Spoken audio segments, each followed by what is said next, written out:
Atenção! Vai começar agora uma teleaula de processos de fabricação do curso profissionalizante. Este módulo tem um total de 80 aulas. Hoje você vai assistir a teleaula número 23. Bons estudos!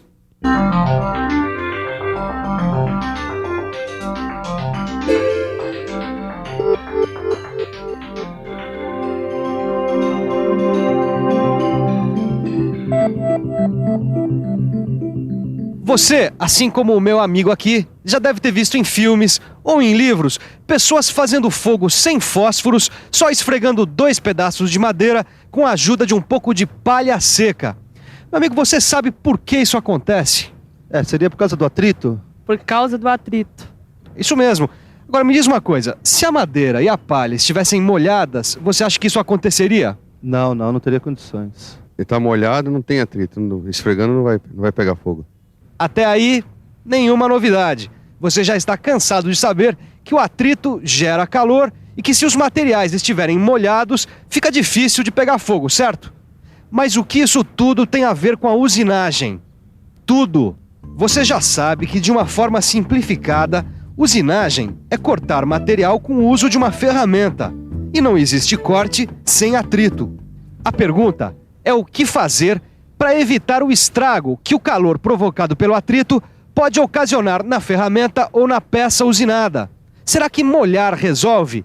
É isso que a gente vai aprender hoje. Nessa teleaula, você vai ver qual a sacada que permitiu o aumento das velocidades de corte, os fluidos de corte. Vai conhecer as propriedades dos fluidos de corte e seus principais tipos. E vai receber dicas de manuseio desses fluidos e dicas de higiene. Mas espera aí.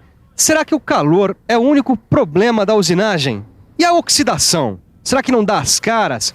Calma, não precisa se afobar, porque as respostas para essas perguntas estão a caminho.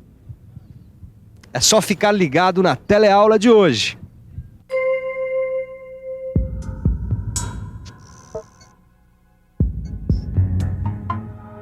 Quando o assunto é produtividade, a indústria não pode vacilar. Bom, e na indústria mecânica, produtividade tem tudo a ver com velocidade de corte.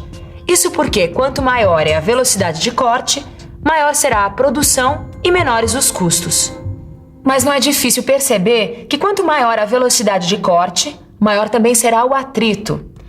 Olha só o estrago que o calor gerado pelo atrito é capaz de fazer nas ferramentas. Eis aí uma sinuca. Como aumentar a velocidade de corte sem que esses estragos ocorram? Quem deu a tacada inicial para sair dessa sinuca foi o norte-americano Taylor, no fim do século XIX. A sua ideia foi muito simples: jogar grandes quantidades de água na região formada pela peça ferramenta cavaco. Só que essa experiência trouxe problemas.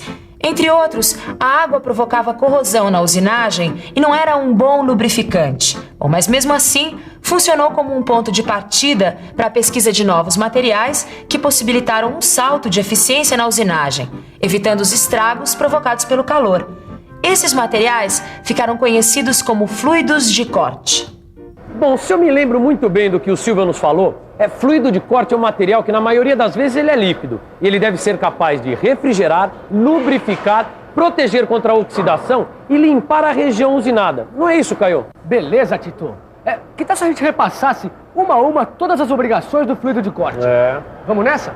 Bom, vamos começar então pela atuação do fluido de corte como refrigerante.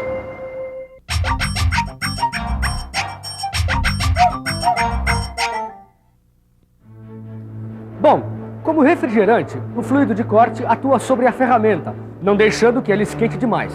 Atua também sobre a peça, evitando deformações causadas pelo calor. E também dá um refresco no cavaco, reduzindo a força necessária para que ele seja cortado. Deixa que eu falo do fluido de corte como lubrificante. O principal papel do lubrificante é diminuir o atrito. E é isso que o fluido de corte faz: diminui o atrito entre a peça e a ferramenta. Além disso, facilita o deslizamento do cavaco sobre a ferramenta. Essa lubrificação ainda economiza a força que a máquina precisa fazer para dar conta do trabalho. Força que é conhecida como solicitação dinâmica. Também tem o lance da aresta postiça. Durante a usinagem, pequenas partículas do metal podem grudar aqui, ó, na região de corte da ferramenta, formando o que a gente chama de aresta postiça. Bom, o efeito lubrificante do fluido de corte evita que isso aconteça. É isso aí. Falta a gente ver agora a função do fluido de corte como protetor contra a oxidação. É.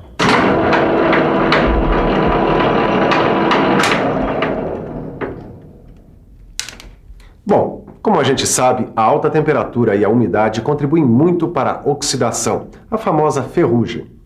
Primeiro, o fluido de corte evita altas temperaturas. Segundo, como você vai ver, ele normalmente tem óleo como componente. Esse óleo forma uma película sobre a superfície do metal que protege da ação da umidade. Resultado, o fluido de corte ele funciona como protetor contra a oxidação, além de contribuir e muito para um bom acabamento das peças, como essa aqui, que eu acabei de usinar. Ah, e o fluido de corte desempenha outra função super importante, a limpeza. Como é aplicado em forma de jato, a própria pressão desse jato afasta os cavacos, deixando o terreno limpo para a gente ficar de olho na qualidade do que está sendo usinado. E para desempenhar todas essas funções, o fluido de corte faz um caminho pela máquina que pode ser visto nesse esquema de uma fresadora. Vamos seguir essa trilha. Depois de refrigerar a ferramenta e a peça, o fluido cai na mesa onde é recolhido por canais e através de um tubo desce até o reservatório. Graças a uma bomba, ele é levado do reservatório até a parte de cima da máquina, de onde é encaminhado para a região ferramenta-peça. E aí começa tudo de novo. Repare que o reservatório está dividido em 2 compartimentos. Na passagem de um para o outro, o fluido é filtrado, deixando para trás os cavacos de metal, que ficam no fundo do primeiro compartimento. Sólido, líquido ou gasoso? Bom, já foi dito que o fluido de corte é geralmente líquido, mas ele também pode ser sólido, como grafite, ou gasoso, como gás carbônico ou nitrogênio. Bom, a diferença é que os sólidos apenas lubrificam e os gases só dão conta da refrigeração, enquanto os líquidos desempenham ambas as funções. É por isso que o fluido de corte líquido é o dono do pedaço, porque além de lubrificar e refrigerar, ele protege contra a oxidação e ainda dá uma mão na limpeza. É verdade, Caio. Os fluidos de corte líquido, eles formam um maior grupo, o mais importante e o mais usado. Agora, eles são divididos em 3 grandes grupos. Você sabe quais são? Acho que eu sei, ó. O primeiro grupo é o de óleos de corte integrais. São chamados de integrais porque não são misturados com água. O principal representante dessa categoria são os óleos minerais derivados do petróleo. Mas tem também os graxos, os compostos, os sulfurados e os clorados. O segundo grupo é dos óleos emulsionáveis ou solúveis. Esses são formados pela mistura de óleos minerais com água. E tem também o grupo dos fluidos de corte químicos ou fluidos sintéticos. Esses fluidos são compostos por misturas de água com agentes químicos. Beleza, Caio. É bom lembrar que os óleos minerais, aqueles derivados do petróleo, são a base da maioria dos fluidos de corte. Normalmente eles são aditivados, ou seja, recebem aditivos para melhorar as suas características. É verdade. Olha, e o Silva disse que os aditivos mais comuns são os antioxidantes e os agentes EP. Agora, eu não entendi direito essa história de agente EP não, viu, Tito? E você? Sabe o que são agentes EP? Então fique por dentro.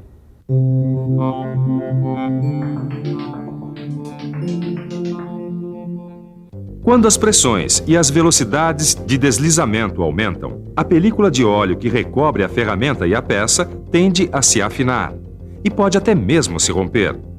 Com o agente EP, ou agente de extrema pressão, o óleo melhora suas propriedades de resistência e a película não se rompe, evitando assim o contato metal-metal. Esse agente EP é bom mesmo. Agora eu vou preparar o fluido de corte para abastecer o meu torno para a próxima usinagem. Mas aqui eu não vou usar o agente EP não. Eu vou usar uma mistura de óleo e água. E se você está achando que isso não é possível, está enganado. Usando um óleo emulsionável, quero dizer que tem agentes que permitam que a água e o óleo se misturem, isso é perfeitamente possível. A proporção aqui é de 4 partes de água que eu já coloquei nesse recipiente para 1 parte de óleo. Agora preste atenção a essa dica super importante. É o óleo que é colocado na água sob agitação. Guardou? óleo na água sob agitação. E nunca o contrário. A partir dessa emulsão, podem-se obter diluições adequadas para cada tipo de trabalho. Os óleos emulsionáveis normalmente recebem um reforço de aditivos, como anticorrosivos, antiespumantes e biocidas, para evitar fungos. Eu preparei esse fluido na medida da minha necessidade, quer dizer, do trabalho que eu vou realizar. É isso mesmo que você está pensando. Não existe um fluido de corte universal do tipo 1001 utilidades, que serve para qualquer caso. O tipo de operação, o material a ser usinado, a ferramenta usada, tudo influencia na escolha do fluido mais adequado. Muito bem, nós já vimos para que servem os fluidos de corte e quais os seus tipos. Mas para garantir o melhor desempenho nas usinagens é preciso saber mais. Então chegou a hora da gente ver como deve ser feito o manuseio dos fluidos. Os fluidos de corte devem ser armazenados em local adequado, com pouca variação de temperatura. Eles também devem ser mantidos limpos e livres de contaminação. Quanto à alimentação, o fluido de corte deve ser aplicado diretamente na ponta da ferramenta. A alimentação deve ser iniciada antes que a ferramenta penetre na peça, evitando assim o choque térmico e a distorção. A purificação e recuperação do fluido também são muito importantes, mas se for o caso, o óleo deve ser filtrado ou então passar por decantação para se livrar das partículas metálicas e outras sujeiras. O controle de odor é outro item do manuseio. Para evitar o mau cheiro resultante da ação de bactérias, o melhor é manter o ambiente e as máquinas na maior limpeza. Além, é claro, do uso de agentes bactericidas nas emulsões. E como com saúde não se brinca, vale a pena aproveitar a oportunidade para dar umas dicas de higiene. No seu processo de aperfeiçoamento, os fluidos de corte foram deixando para trás os componentes que faziam mal à saúde dos operadores. Bom, mas mesmo assim, o contato prolongado com esses produtos pode trazer algumas complicaçõezinhas, as dermatites. O que acontece na dermatite é o seguinte: a combinação dos fluidos de corte com os resíduos da usinagem forma compostos que grudam na pele das mãos e dos braços, entupindo os poros. E é isso que causa os problemas. Só que esses problemas podem ser resolvidos se a gente tomar certos cuidados. Quem vai explicar esses cuidados pra gente é o instrutor Ariel aqui do Senai. Seu Ariel, e aí que cuidados a gente deve tomar para prevenir a dermatite? Bom, é só uma questão de higiene pessoal e limpeza do fluido de corte. Vamos lá. O fluido de corte e a máquina ferramenta devem ser mantidos na maior limpeza. As máquinas devem estar sempre equipadas com protetores de salpicos. O operador deve usar avental à prova de óleo e também lavar pelo menos 2 vezes por dia as áreas da pele que entram em contato com o fluido. Isso com sabões suaves ou pastas e escova macia. É importante se enxugar muito bem depois da lavagem. Em caso de muita sensibilidade, usar creme protetor nas mãos e nos braços, antes de iniciar o trabalho e também depois de lavá-los. E tratar de proteger muito bem e na hora cortes e arranhões. Se você seguir essas instruções à risca, não tem erro. E a sua pele vai agradecer. Bom, é isso aí. Mas agora vamos parar com as informações e cair direto na revisão. E atenção, se liga aí que é hora da revisão. Na teleaula de hoje, você aprendeu que a ideia do fluido de corte surgiu no fim do século XIX, com a utilização de grande quantidade de água durante a usinagem, e que essa ideia evoluiu muito, permitindo o aumento da velocidade de corte e, assim, da produtividade.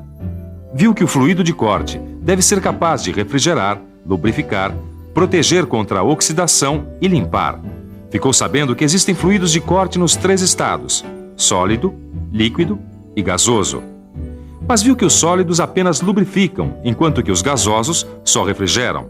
E que por isso, os líquidos são os mais importantes e os mais usados.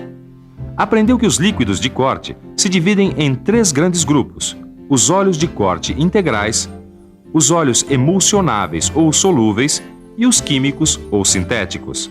E aprendeu também que a escolha do fluido mais adequado depende do tipo de operação, do material a ser usinado e da ferramenta a ser utilizada. Mas para ficar fera mesmo, precisa estudar. Estudar, grande novidade. Vamos nessa?